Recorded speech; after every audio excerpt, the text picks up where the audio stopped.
Assalamualaikum warahmatullahi wabarakatuh. Sidang jemaah subuh kaum muslimin dan muslimat serta para pendengar di mana saja berada. Marilah sama-sama di subuh yang berbahagia ini sambil kita duduk di masjid berniat beriktikaf, kita mengikuti kelanjutan pelajaran kita tentang ilmu tauhid yang akan disampaikan oleh guru kita Al-Mukarram Al-Ustaz Haji Mursalin Basah LCMA. Kepada beliau sebelum dan sesudahnya, mari sama-sama kita aturkan ribuan terima kasih serta kita persilahkan dengan segala hormat. Wallahul muwafiq.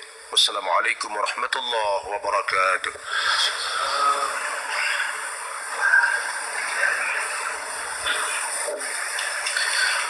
Assalamualaikum warahmatullahi wabarakatuh.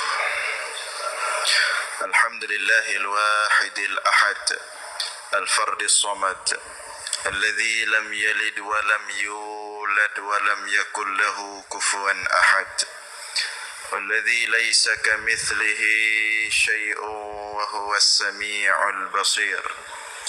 اللهم صل وسلم وبارك على سيدنا ومولانا محمد وعلى آله وصحبه أجمعين. أما بعد. Puji beserta syukur senantiasa selalu kita persembahkan kepada Allah Subhanahu wa Ta'ala, Tuhan yang esa pada zatnya, yang esa pada setiap sifat-sifatnya, yang esa pada setiap af'alnya. Tidak ada satupun makhluk yang serupa dengannya dalam bentuk apapun. Salawat beriringkan salam juga kita sampaikan kepada baginda Rasulullah sallallahu alaihi wasallam, kepada seluruh keluarga dan sahabat-sahabatnya sekalian. Hadirin jamaah sekalian beserta para pendengar dimanapun berada yang dirahmati Allah, pada subuh yang berbahagia ini saya ingin mengawali dan mengambil pelajaran.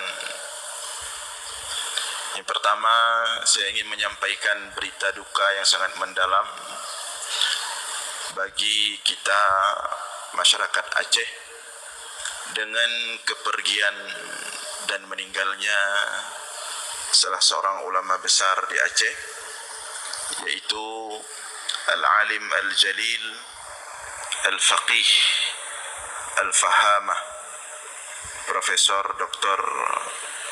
Muslim Ibrahim MA, yang telah berpulang ke rahmat Allah kemarin sore menjelang maghrib, berkisar jam 5 atau jam 6 sore.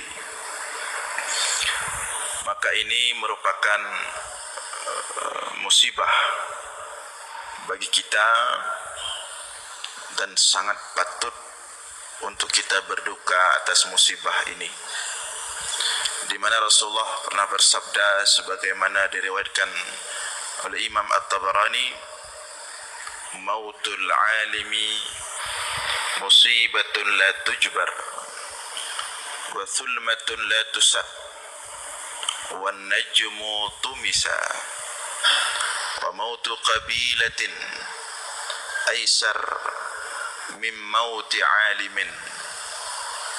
Meninggalnya seorang ulama adalah satu musibah yang tidak bisa digantikan dengan apapun musibah tersebut, tidak bisa dibayar dengan apapun musibah tersebut. Wa sulmatun la tusad, dan adalah meninggal seorang ulama itu sebuah kekurangan yang dialami oleh umat. Sulmah, lubang, la tusad, yang tidak akan bisa untuk ditempel. Wan najmu tumisa, dan meninggalnya seorang ulama itu bagaikan bintang yang redup cahayanya.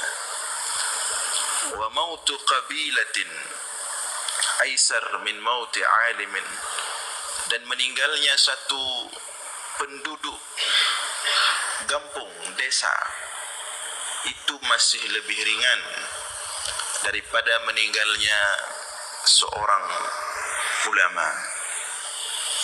Dalam Al-Quran Allah berfirman, Alam yarau anna na'til arda nanqusuha min atrafiha. Tidakkah mereka melihat kami akan terus mendatangi bumi dan mengurangi bagian-bagian bumi itu. Abdullah ibnu Abbas radhiyallahu anhu dan Mujahid rahimahullah berpendapat bahawa makna mengurangi bagian-bagian bumi ini adalah terus satu persatu, masa demi masa, ulama itu Allah ambil sehingga berkuranglah ilmu, berkuranglah hikmah di muka bumi ini, berkuranglah pemahaman. Karena setiap ulama yang hak yang meninggal, maka ada bagian ilmu yang akan dia bawa pulang dengan meninggalnya dia. Akan ada bagian hikmah yang dia bawa bersama dengan meninggalnya. Akan ada bagian kematangan ilmu yang dia bawa bersama dengan kepergiannya. Setiap meninggal seorang ulama, itu menjadi kurangnya bagian ilmu pada manusia ini. Profesor Dr. Muslim Ibrahim ini adalah seorang ulama lagi salih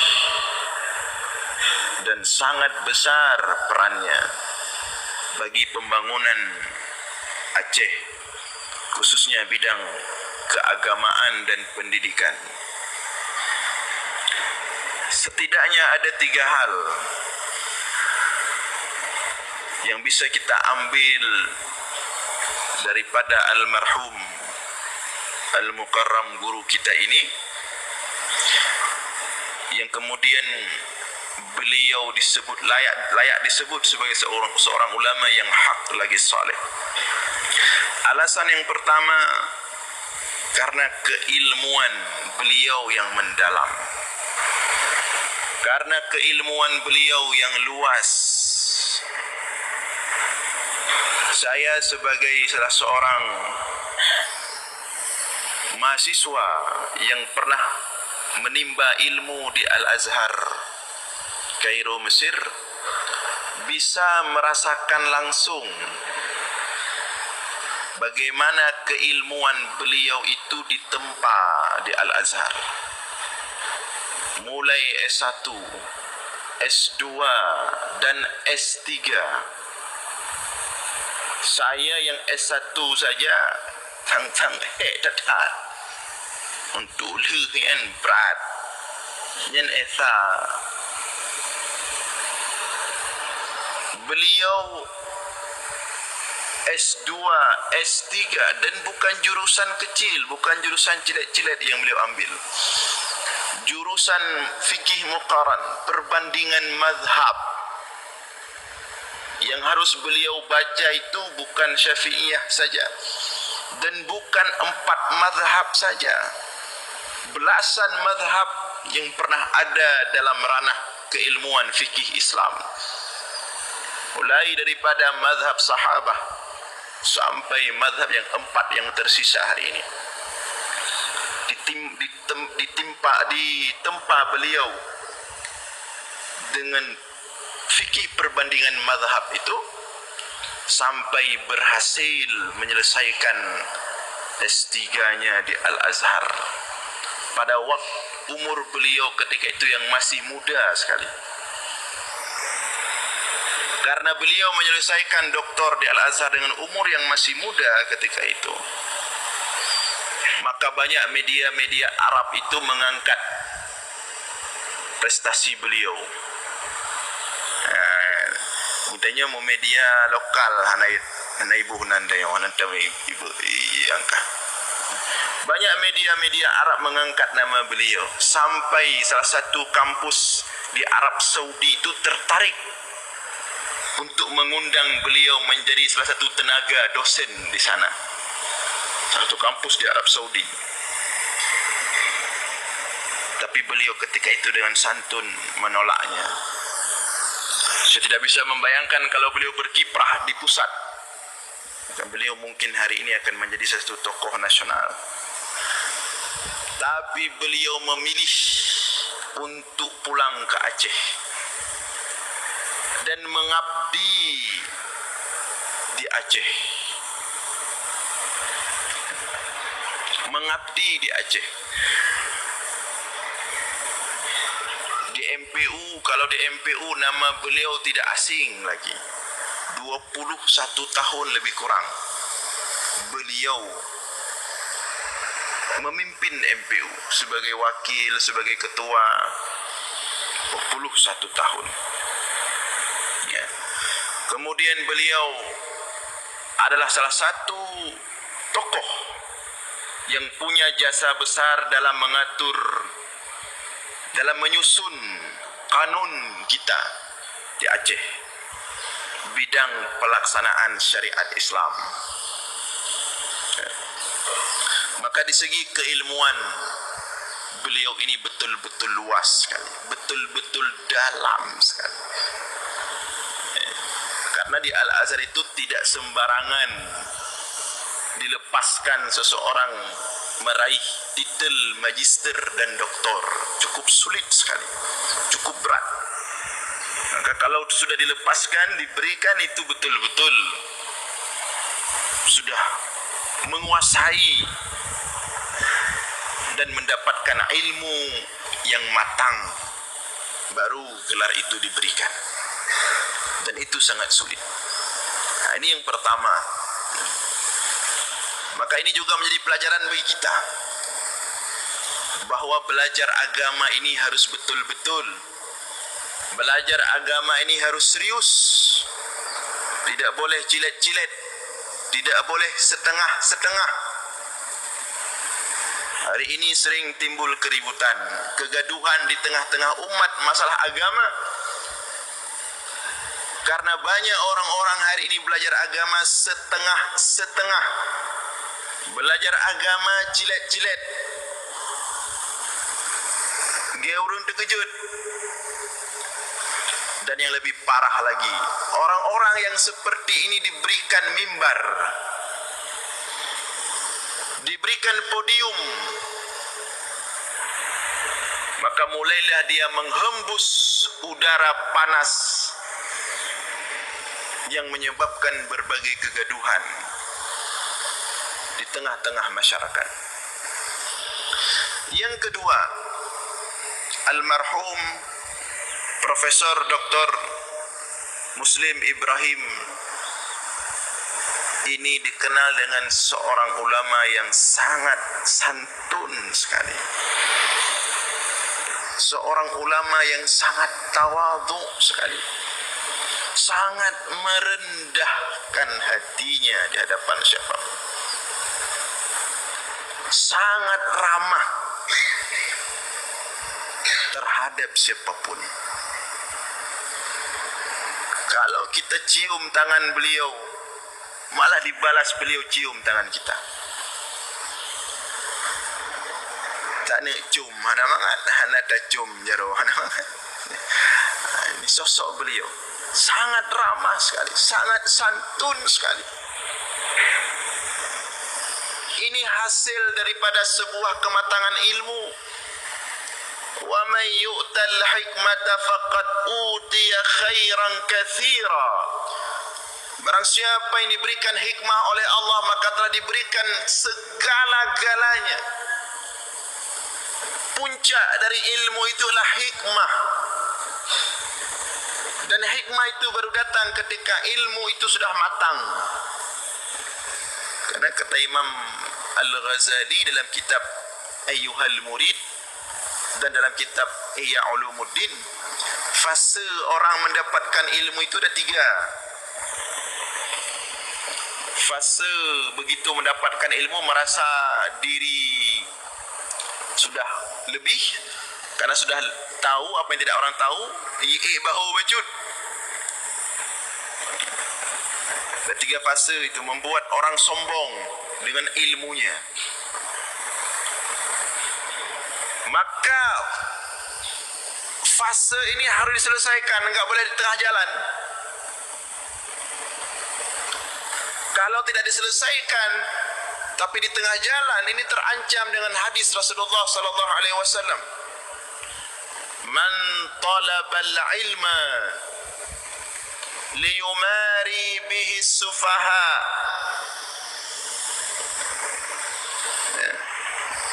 wa liyubahi bihi al-ulama wa liyasrifa wujuhan nasi ilaih falyatabawwa maq'adahu minan nar. Barang siapa yang menuntut ilmu, menuntut ilmu. Makna menuntut ilmu bukan sekedar dengar-dengar. Nyana keun menuntut ilmu lah.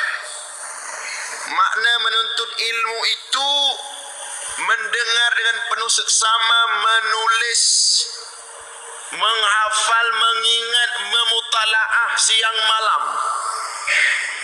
Itu baru menuntut ilmu. Udah capek-capek menuntut ilmu siang malam, mengkaji, mutalaah, membaca, tapi tujuannya liyumari bihi sufaha, untuk nampak lebih di depan orang-orang awam. You dak tu ikut hayu, ledak pergedepa ya, luah ilmu, dalil cukup kongkong. Itu tujuannya, untuk nampak hebat, menghebatkan diri di depan orang-orang awam. Itu tujuannya. Waliyubahi bihil ulama, dan untuk menantang ulama-ulama terdahulu. Merasa bangga matang muda ilmu lu, bacaan lu, referensi lu. Maka menabrak ulama-ulama yang sudah lebih dulu, lebih tua. Menghantam siapapun yang berbeda dengan pemahamannya. Itu tujuannya. Liyubahi bihil ulama waliyasrifa wujuhan nasi ilaih, dan tujuannya untuk menarik perhatian manusia, untuk tarik perhatian orang kegoknya mendu buidinga goknya paling betul. Falyatabawwa maq'adahu minan nar, kata Rasulullah. Maka orang-orang yang menuntut ilmu ini tujuannya, kursinya sudah disiapkan dalam neraka oleh Allah. Falyatabawwa maq'adahu minan nar, bersiap-siaplah dia untuk menempati tempatnya dalam neraka. Maka almarhum guru kita Profesor Muslim Ibrahim MA ini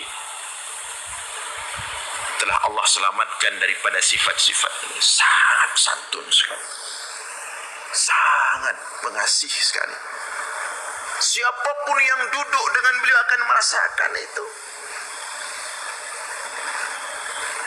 Ini kelebihan yang diberikan oleh Allah kepada seseorang yang tidak semua orang mendapatkan itu. Dan inilah kelebihan yang dimiliki oleh Rasulullah sallallahu alaihi wasallam.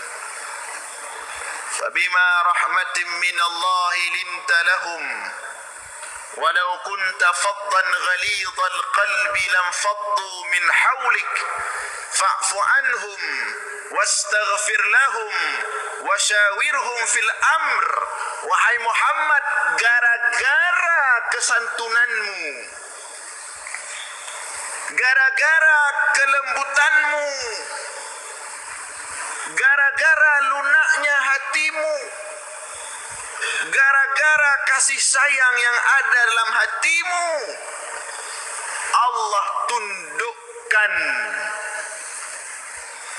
orang-orang Quraisy itu, orang-orang musyrik Arab itu Allah tundukkan kepadamu.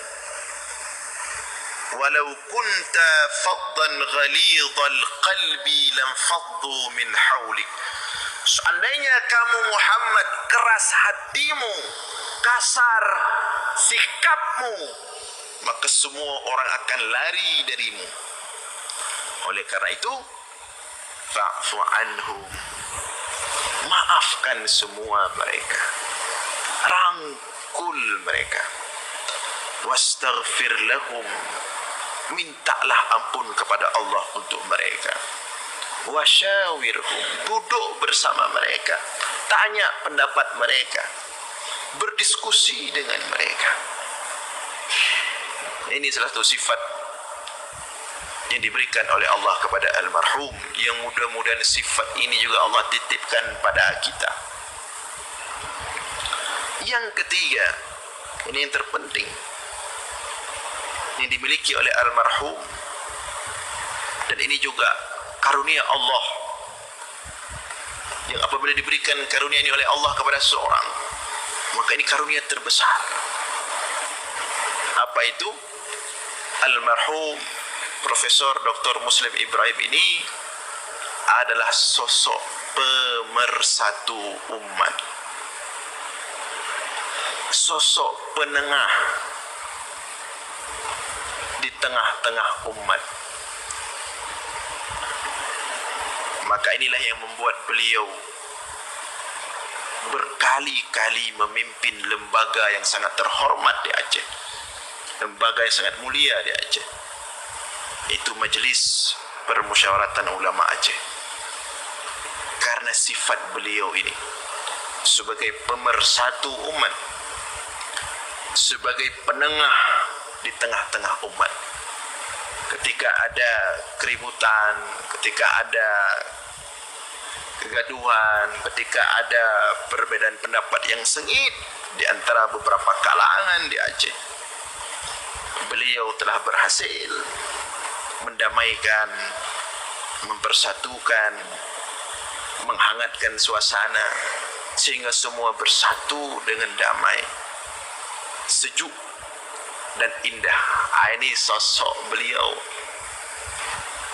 Wa kadzalika ja'alnakum ummatan wasata litakunu syuhada'a 'alan nas wa yakuna ar-rasulu 'alaikum syahida.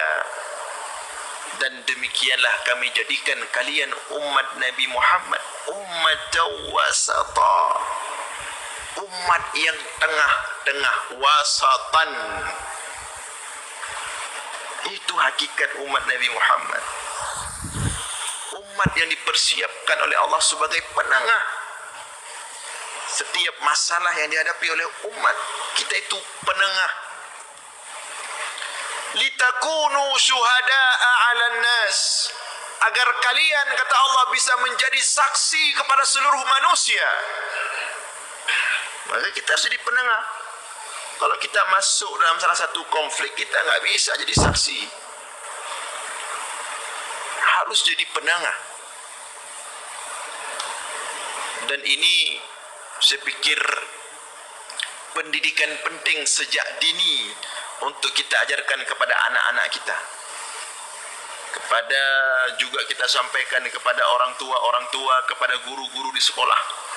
Anak itu agar pikirannya tidak ekstrim ketika besar, tidak fanatik ketika besar, dari kecil dia dididik jadi penengah. Kalau dia punya adik, punya abang, jadi penengah antara adik dan abangnya. Kalau dia punya kawan-kawan, kita didik jadi penengah antara kawan-kawannya. Ini salah satu cara efektif untuk meminimalisir pemahaman-pemahaman ekstremis, pemahaman-pemahaman khawarij hari ini yang cukup banyak membuat kerusakan di muka bumi. Jadi jiwa-jiwa penengah itu harus kita bentuk dari dia kecil, dalam bersikap,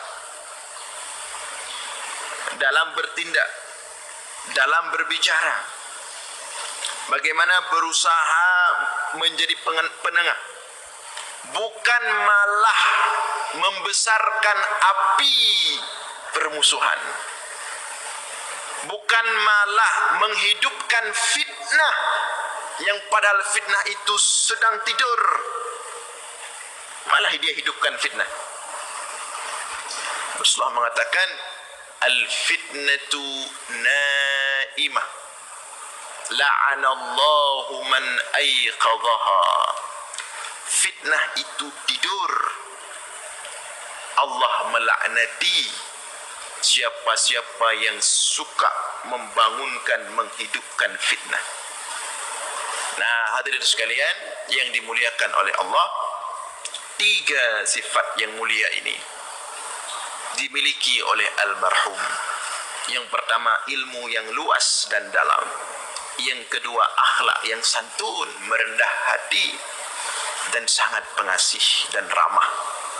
Yang ketiga, beliau punya sifat yang sangat mulia, yaitu sosok penengah di tengah-tengah umat yang sedang butuh dan krisis terhadap sosok-sosok penengah. Mudah-mudahan hidup beliau dan kematian beliau menjadi pelajaran berharga bagi kita semua. Dan kita berharap semoga Allah Subhanahu wa taala menerima ruh beliau dengan baik dan mulia, dan Allah tempatkan ruh beliau di tempat yang layak. Allah ampunkan seluruh dosa-dosa beliau. Allah tempatkan beliau di alam barzakh. Allah jadikan alam kuburnya sebagai salah satu taman daripada taman surga. Dan Allah jadikan tempatnya di akhirat berupa Jannatul Firdaus. Dan untuk kita yang masih hidup, mudah-mudahan terus berbenah, mengevaluasi diri agar kita juga mendapatkan kematian yang baik, kematian yang mulia. Kepada beliau kita hadiahkan Al-Fatihah. A'udzubillahi minasyaitonirrajim. Bismillahirrahmanirrahim. Alhamdulillah. Ar-Rahman. Maliki yaumiddin. Na'budu wa nasta'inu